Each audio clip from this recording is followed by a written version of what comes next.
This is a review of symbolization and truth tables. The format follows exactly the format I use in my first exam in symbolic logic class. So we'll begin with symbolization. We'll move on to truth tables to determine whether a statement is a tautology, a contingent statement, or a contradictory statement. Then we'll move to truth tables to determine whether an argument is valid or invalid. And then we'll assign truth values to individual sentence letters to determine whether an argument is valid or invalid. So beginning with symbolization, questions 1 through 3 ask you to symbolize, and if you'd like to pause this video after I state the problems to try them on your own and then check your work, that's certainly recommended. The Western Roman Empire did not survive the barbarian invasions. Alright, use the letter W, please. Stars will form only if enough matter is present. S, please, for stars will form, enough matter is present. M. Unless Mary receives the transfusions, she will not survive her injuries. Use the letters M and S.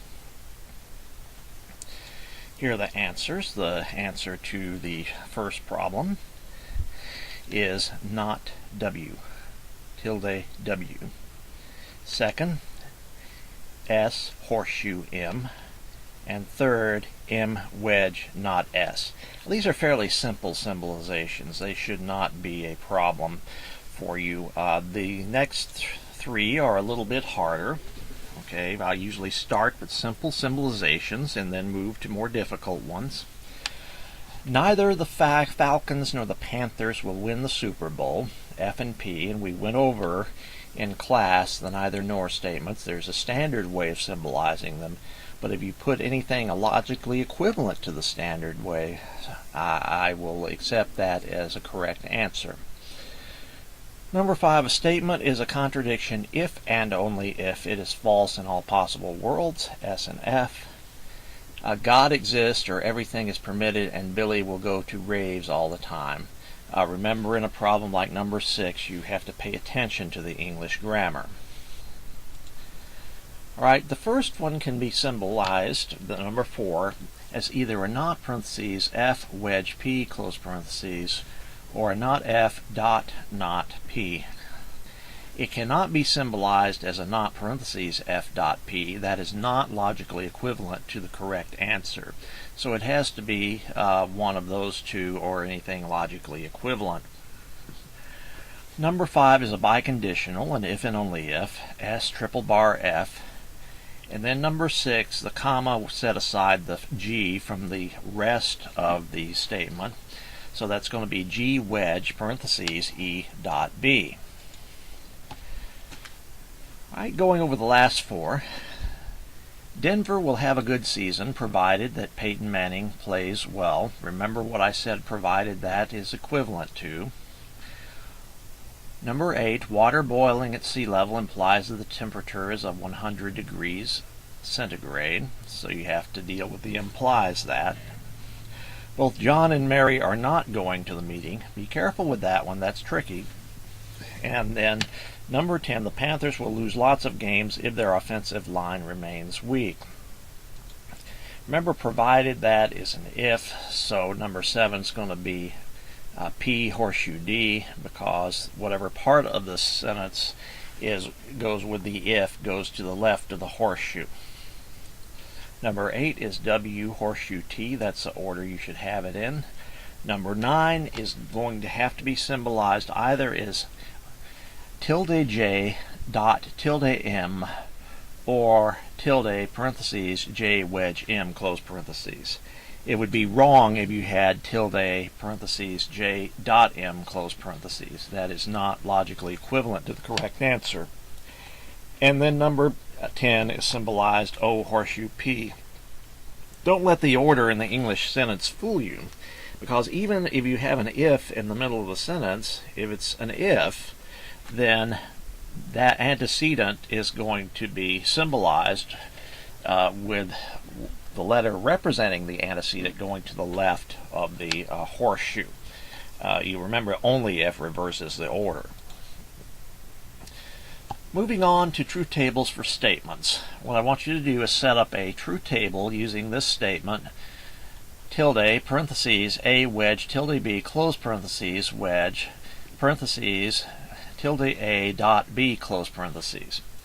I want you to use a truth table to determine whether this statement is a tautology, a contingent statement, or a contradictory statement. And please pause this while you work on the problem, and then we'll check it step by step. Now, the first thing you have to do with a truth table is set it up. You use guide columns, and those are to the left, the A and the B. You have two different letters. So what you're doing is putting down all the possible combinations of truth and falsity of A and B. So you can have a situation in which both A and B are true. You can have a situation in which A is true and B is false. You can have a situation in which A is false and B is true. And you can have a situation in which they're both false. And that exhausts the possible combinations for two letters. Then you will copy what you have under the A in your guide columns, under all the A's, under each A, in your problem. And the same with the B's. So that's how you set them up. We're going to work with this. You need to find the scope of each connective. Remember, the scope of connective is the connective plus whatever it connects. And the main connective is the connective with the largest scope. So we look at the left side of the main connective is a wedge in the middle, okay, between the parentheses. Moving to the left side, the connective with the smallest scope is wiggle B. Is a wiggle before the B. The scope is wiggle B. And then you'd move on to A, wedge, not B, and then you would move on to wiggle, parentheses, A, wedge, not B, close parentheses. On the right side, the scope of the A is wiggle A. The scope of the dot is wiggle A, dot B, and I'm sorry I call it wiggle, but I'm used to this because of the one of my professors at Georgia used that term. And of course the main connective is the wedge in the middle. So moving on step to step, the wiggle before the B is going to reverse the truth values of the letters under B. So true, false, false becomes false, true, true. Alright, now we have the truth values, the possible truth values of wiggle B. Alright, so we're moving on to the OR statement inside the parentheses next. And with an OR statement, the only time you have falsity is if both sides are false. Otherwise, you have true. So, in row 1, true, wedge, false is true. Row 2, true, wedge, true is true. Row 3, false, wedge, false is false. And row 4, false, wedge, true is true. Then the not will reverse the order. So instead of true, true, false, true, we have false, false, true, false. And that gives us the truth value of the wiggle, parentheses, A, wedge, not B, close parentheses. Now we need to move to the right side of that disjunction. First, we will deal with the wiggle before the A, and that reverses the order. So instead of true, true, false, false, we have false, false, true, true. Remember to put lines to mark out what you have already finished. I want to be able to see the letters, but you need to be able to keep up with your work. Now we're going to move to that dot. And the only time you have truth with a dot is if both sides are true. So, row 1, false, dot, true is false. Row 2, false, dot, false is false. Row 3, true, dot, true is true. And row 4, true, dot, false is false. Now moving on to the main connective. Alright, we have false, wedge, false is false. Right? The only time you have falsity is in a situation like that. And here is another one. False, wedge, false is false. But true, wedge, true is true. And false, wedge, false, again, is false. So we have false, false, true, false as our truth values under the main connective, the wedge in the middle, and a mixture of trues and falses is contingent. Remember, if they're all false, it's a contradiction. If they're all true, it's a tautology, and any mixture is contingent. Now let's take a statement with three different letters. Brackets, parentheses, A dot B, close parentheses, horseshoe C, close brackets, horseshoe, brackets, A, horseshoe, parentheses, B, horseshoe C, close parentheses, close brackets. The setup for this is going to be longer because we have three different letters. And when you have three different letters, you have to consider all the possible combinations of truth values of A, B, and C. So instead of 4 rows, we now have 8 rows. And under the A, you will have 4 trues and 4 falses. Under the B, you'll have true, true, false, false, true, true, false, false. And under the C, you'll have true, false, true, false, true, false, true, false. This principle moves on. If you have 4 letters, it'll be 8 and 8, 4 and 4, 2, 2, and then 1, 1. Alright, but usually we don't go above 3 simply because it becomes unwieldy when you get a lot of letters. Copy down what you have under the A, under the A's, under each A in your problem, the same with the B's and the C's, and that's our setup. Alright, we have to consider the scope of each connective. The main connective is that horseshoe between the brackets, the horseshoe in the middle. Alright, that has the largest scope, which is the whole problem. The left side, the dot, the scope of the dot is A dot B, so that's the smallest scope on the left side, so you'll do that first. Then you'll do the horseshoe inside the brackets. If you move to the right side, the parentheses to the right would be, the scope of that would be B horseshoe C, and then the other parentheses, the scope would be, the other horseshoe would be A horseshoe, parentheses, B horseshoe C, close parentheses. Alright, moving along to the left side connected with the smallest scopes, the dot. The only time you have truth with the dot is true dot true. We notice in row 1 we have a true dot true, and row 2 we have a true dot true. In all the other rows we have at least one false. In row 3 there's a false to the right, in row 4 there's a false to the right, and 5, 6, there are falses to the right, and in 7 and 8 there are falses on both sides. So it's going to be true, true, followed by 6 falses.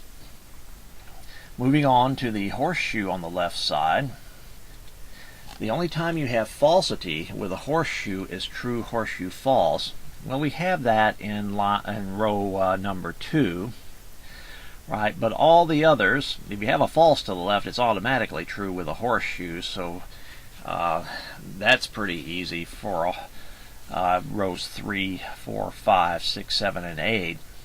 And then row 1 is true, horseshoe, true, which is of course true. Moving on to the right side, again, the only time you have falsity with a horseshoe is true, horseshoe, false. You have that situation in row 2. And in row 4, 5, 6, in row 6. Other than that, you have either true, horseshoe, true, or a false to the left side, which makes the rest of them true. Moving on to the other horseshoe inside the brackets, we have a true, horseshoe, false in row 2. And that's it. The rest of those are going to be true, because you either have a true, horseshoe, true, or a false to the left. And then moving to the main connective, you don't have a single situation in which you have a true, horseshoe, false. Therefore, every row is going to be true. And if every row is true, the answer will be a tautology. That is, this is a necessarily true statement, true in all possible worlds. Going on to truth tables for arguments, these are set up in a similar way, but there are differences as well between these truth tables and the truth tables for the statements. First, we put the problem down differently. We list each premise separately and then the conclusion separately. So the first premise of this argument is wiggle A, wedge B. The second premise is B, and the conclusion is wiggle A. And all the three dots mean is therefore. So that's just to tell you that's the conclusion. Alright, the setup guide columns are going to be exactly the same. When you have two letters, you're going to have true, true, false, false under the A, and true, false under the B, or whatever the first letter is. I use A's and B's, but your textbook will use different letters. Alright. Now, we, of course, copy down what's under the A under the A's, the B's under the B's. Now, one difference in the setup is you will draw lines not only to divide your guide columns from the rest of the problem, but between each premise and between the last premise and the conclusion. So we have a line after the wiggle A, wedge B, and we have a line after the B. So that sets aside premise 1, premise 2, and conclusion, and we'll do each of these as separate truth tables, so to speak. So we'll derive the truth value, possible truth values of the not A, wedge B first.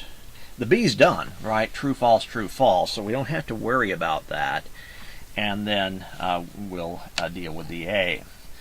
So moving on to the left side, the wiggle A, the wiggle has the smallest scope. The scope is just wiggle A. That reverses the truth values, so instead of true, true, false, false, we have false, false, true, true. Moving to the wedge now in that first premise, the only time you have falsity is false, wedge, false, which you have in row 2.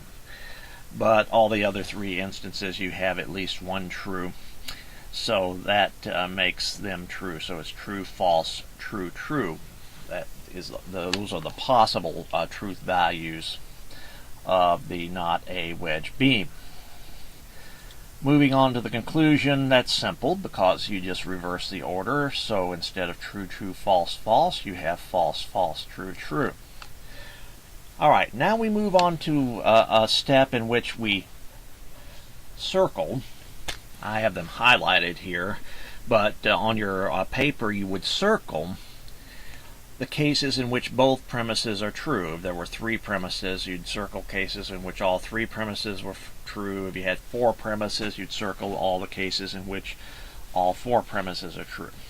Well, here you have 2 cases in which both premises are true. Row 1, you have a true in not A or B, and then a true under the B, and also in row 3. Row 2 won't work because you have 2 falses. Row 4 won't work because you have a false under the B. So only situations in which all your premises are true. Then moving on to the conclusion, you go across from where all the premises are true and circle the conclusion. And if you have any case in which you have true premises and a false conclusion, the argument is invalid. If you don't have any case, if you were to have had all truths in every case there, then it would have been valid. But it doesn't. It has true, true, false in row 1. True premises, a false conclusion. And by the definition of validity, right, an argument is valid just in case if the premises are true, the conclusion cannot be false. Well, we have true premises and a false conclusion, so this argument must be invalid. Now moving on to a truth table for arguments using 3 different sentence letters. So we have premise 1, A horseshoe B. Premise 2, C wedge, wiggle B. Premise 3, A wedge, wiggle C. And then your conclusion is C triple bar A. The setup, again, you're going to have 3 different sentence letters, so A, B, and C, or whatever the letters would be if you're doing a problem in the textbook that you use. Under the first letter, 4 trues, 4 falses, then under the second, true, true, false, false, true, true, false, false, and then under the third, true, false, true, false, true, false, true, false. Copy whatever you have under the first letter, under the corresponding letters in your problems, and so forth with the other letters. Now, again, draw lines between your premises, as we've done here. We have a line after the A, horseshoe B, a line after the C, wedge not B, a line after the A, wedge not C, and then you have your conclusion there. Of course, doesn't need a line after that. Alright, we look at premise 1. That's going to be easy. Main connective is obviously the horseshoe. Premise 2, main connective is the wedge, so we have to do the wiggle first. The same with 3, the main connective is the wedge, so we have to do the wiggle first, and then the conclusion is just following your truth table for the biconditional. So, A, horseshoe B, the only time you have falsity is true, horseshoe, false. You have that situation in rows 3 and 4. The rest of the cases you either have a true, horseshoe, true, or false to the left side, so all the rest of them will come out as true. So that takes care of premise 1. Premise 2, we have to handle that wiggle first, which of course reverses the truth values. So instead of true, true, false, false, true, true, false, false, we have false, false, true, true, false, false, true, true. Okay, and moving along to the wedge in premise 2, the only time you have falsity is if both sides are false. We have that situation in row 2 and in row 6. The rest of these are going to be true. So that takes care of premise 2. Moving on to premise 3, again, the wiggle reverses the order, so instead of true, false, true, false, true, false, true, false, you have false, true, false, true, false, true, false, true, right? Reverses the truth values. Moving on to the wedge, then, you have a situation in which both premises are false in row 5 and in row 7. All right, and with the wedge, that's the only time you have falsity. So you have a true on at least one side of the rest of those, so they're going to come out as being true. Moving on to the conclusion, the biconditional is true just in case each side has the same truth value. So if both sides are true or both sides are false, you have truth. But if they're different, like true triple bar false or false triple bar true, then you have falsity. So row 1, true triple bar true is true. Row 2, false triple bar true is false, because you have 2 different truth values. And then we go down true, false, false, true, false, true. Alright, then we have to look at the 3 premises. Alright, don't worry about the conclusion yet, but look at the truth values under the A horseshoe B, the C wedge not B, and the A wedge not C. And find all the cases in which all 3 premises are true. All 3 of them must be true on the same row. We have that case in row 1 and in row 8. If you look at all the others, there's at least one false underneath one of those premises. Now, moving on to the conclusion, we see that in both cases in which all the premises are true, the conclusion is also true. So this argument is valid. Now, the last thing that we cover when we deal with truth tables for many students is the most difficult, and that's proving validity and invalidity by assigning truth values to the individual sentence letters. And we do this because if we have 4 letters or more, the truth tables become really unwieldy and you're filling up a whole page and it's too easy to make mistakes. So what we're going to try to do with these, first of all, we'll have a setup. Alright, so we'll have a little chart where we have A, B, C, D, and we're going to determine the truth values of all of those. Alright, but how are we going to determine the truth values? The first thing you do is make the conclusion false. Alright, So not D wedge A has to be false. Well, for a OR statement to be false, both sides have to be false. So we know the A has to be false, right, to make that conclusion false. So no problem there. Not D has to be false, so D has to be true. All right. And if not D is false, false or false is false. So we now have the truth values of the A and the D. And using small print, but I want to be able to see it, what I actually grade when I have a test is the chart and the final answer. But I do like to see where you made your mistake. So we put a little f under each A and a little t under each D. Alright, so that takes care of the conclusion. Now what we're going to try to do is make every premise true. Because if we're able to make every premise true, and we know we have a false conclusion, then the argument would be invalid. If we're not able to do that by assigning truth values, the argument's valid. Well, the last one's pretty easy, because if D is true, not D is false, false horseshoe, anything is true. Remember, if you have a false to the left side of a horseshoe, the whole thing's true. So we don't worry about the truth value of the not C yet. We may not have to worry about it at all. We don't know yet. But as soon as you know that a premise is true, don't do any more. Just put the T by it and move on to the next one. Now, since we know that A is false, in premise 1, false dot anything inside those parentheses is false.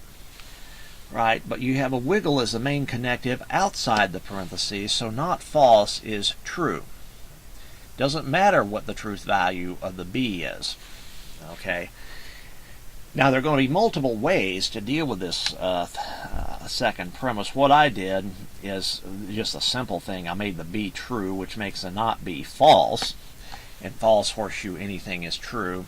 And it doesn't matter what the C is. You can leave it blank, you can put T or F, or you can just put one or the other. Probably best leave it blank.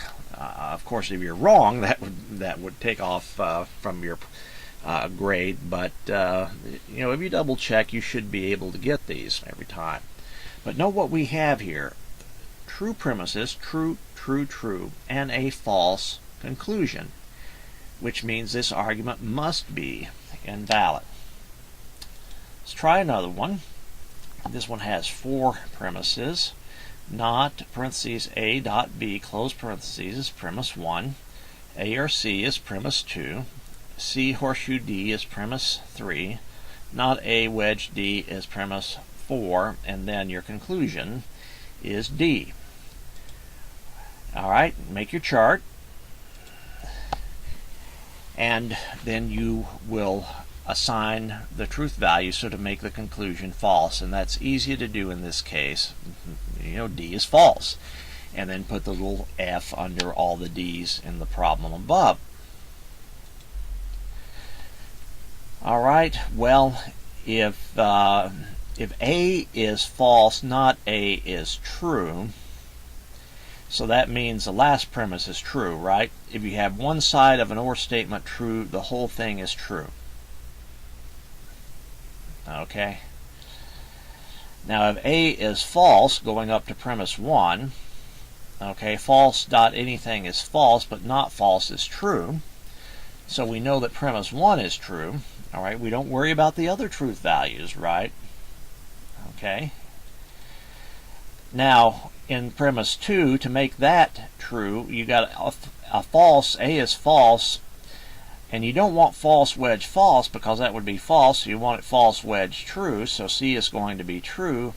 However, if C is true, premise 3, D is false, true horseshoe false is false.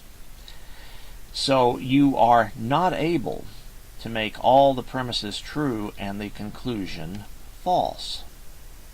Therefore, this argument is valid. Okay, to those in my class, I wish you good luck on the test. Anyone else watching this, I hope you've learned something more about symbolic logic.